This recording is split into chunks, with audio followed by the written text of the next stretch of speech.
The burning sensation I received as I sat down on the worn concrete curb in front of the store startled me at first. The sun had been shining all day, without a cloud in the sky, and the heat waves radiating off the asphalt produced a hazy hue.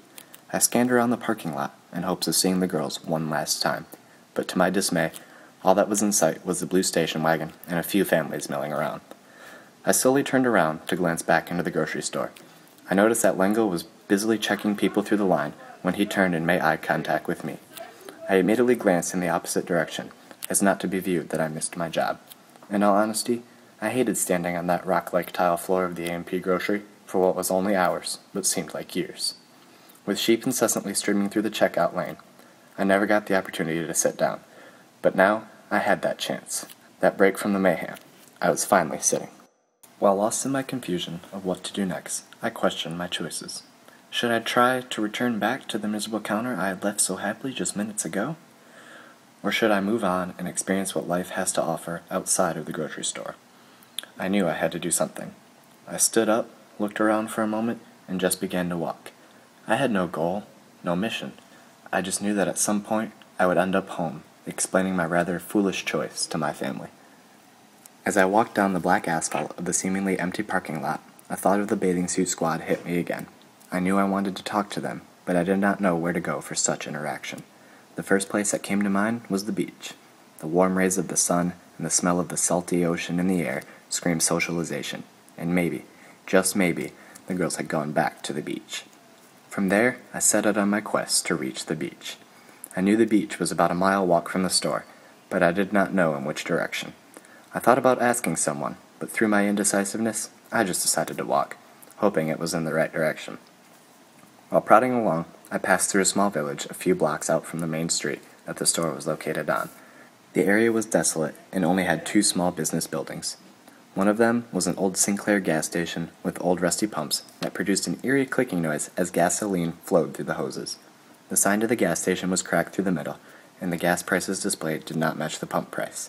The other building was a beat-up auto repair shop with 4 sedans parked out front. Without stopping in the town, I had just continued to walk. Thankfully, within minutes, I saw yellow sand, felt the warmth of the bright sun, and smelled the sharp scent of sea salt in the crisp air. I had finally arrived at the beach. This is the first I had been there all summer, the store previously requiring too much of my time. I looked at myself in my white shirt and khaki pants, and realized that I was not in appropriate attire for an afternoon at the beach, but there wasn't much that I could do about it now. I sat in the sand and let a handful sift through my fingers. The powdery gold glistened in the sun as it fell from my hand back to the earth. As I sat in the sand, I began to ponder how I was going to break the news to my parents. My mother and father were basically the prime reason I had obtained that job. I had no ambition to get a job. I wanted to be with friends in the warm summer heat and be commitment-free before I started college in the fall. It just so happened that they were close friends with the owner, so I got roped into the situation and couldn't turn it down. A seagull flew up next to me and squawked with a high-pitched squeal, much like the sound of the red fox I had read about in my high school biology class. It was a beautiful bird.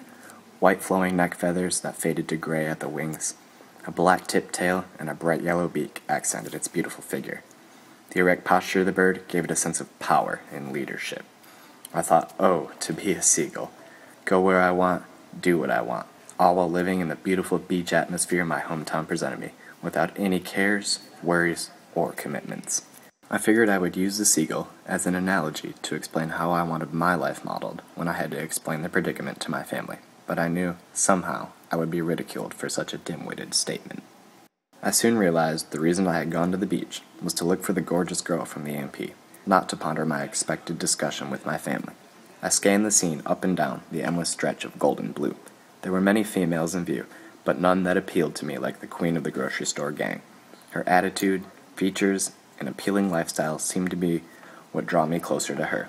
I wanted to be like her, walk around, feeling free to express myself without a care, live in a society where I could consume quality drinks the color of water, all while maintaining a comfortable and authoritative composure. The very thought of this girl brought a slight grin to my otherwise despondent facial expression. Once again, I surveyed the beach scene and saw nothing appealing to me. It was at this instant that I realized what had happened. I quit my job, the one thing I depended on for income. If it weren't for that job, I would have no money for school. My dreams of obtaining a higher social status would be terminated, and girls such as Queenie would forever be out of my league. It occurred to me that my parents acquired this job for me because I was too lazy to do it myself. I realized that I had just thrown away my future. It was now time to go back to the A&P and barter with Langle for my job back.